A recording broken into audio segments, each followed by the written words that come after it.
एगो मेजर में आज हाफ कम कम एक बाद हम यहाँ से विदाई ले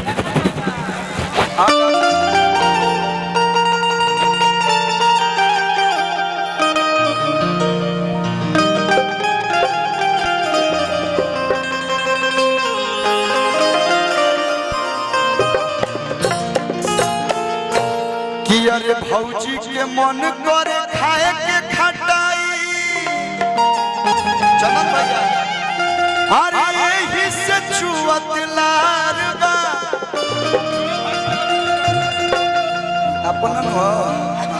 ठीक है। अरे भौजी के मन करे खाए के खटाई हाँ तो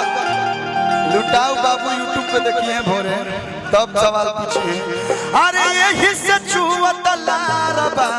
भैया छुना छुना वाले ले हाय भैया नया समाचार बा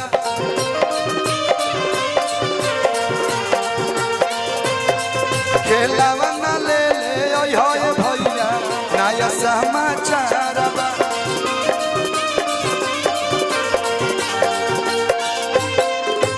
नवे महीना में बनबा तू बाबा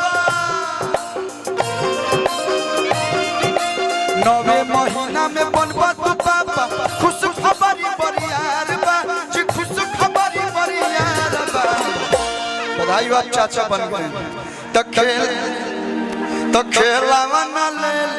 हाय भैया नया समाचार बा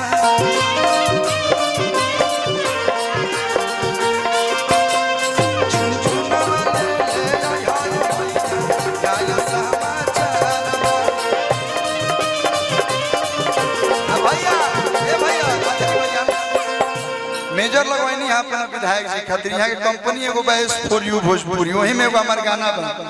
कि उठ तो दर्द होके बैठ तो दर्द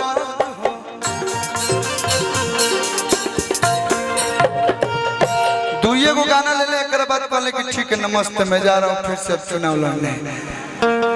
कि उठ तो दर्द होके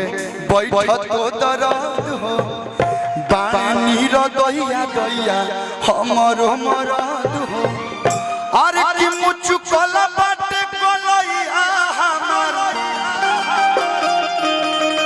मुचुकल बाटे कलैया हमर अलंगियो टूटल बा अरे तय न दोयानी दोना हो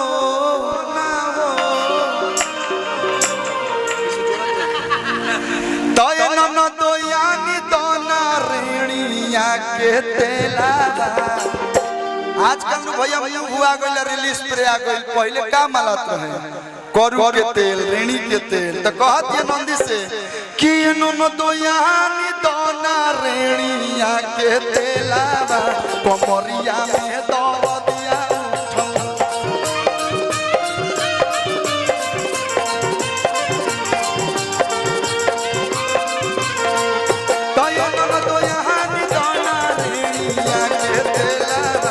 कमरिया में दर्द दिया उठलबा ए भैया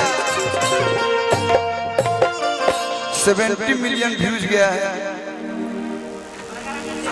संजय यादव जी विधायक जी की तरफ से छोटा मोटा आशीर्वाद तू ना लगातार भाई भाई आइल बा लेकिन सब आप ही का है कि न तो यहाँ कमरिया में दर्द दिया उठल बा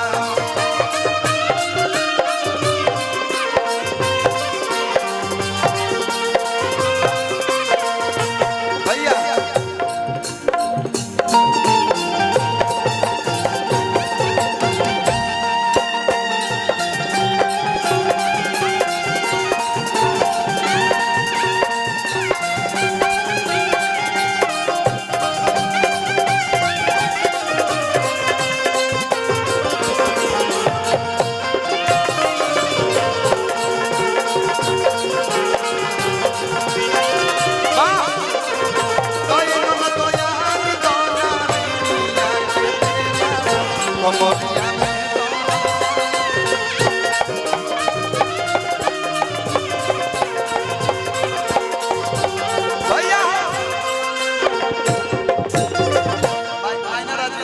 हम चाहेंगे सुभी जी 1 मिनट के लिए आप आइए,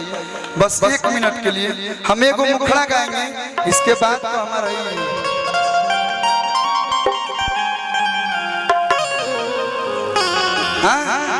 तू सुनो तारा आज राजा जी के कुरान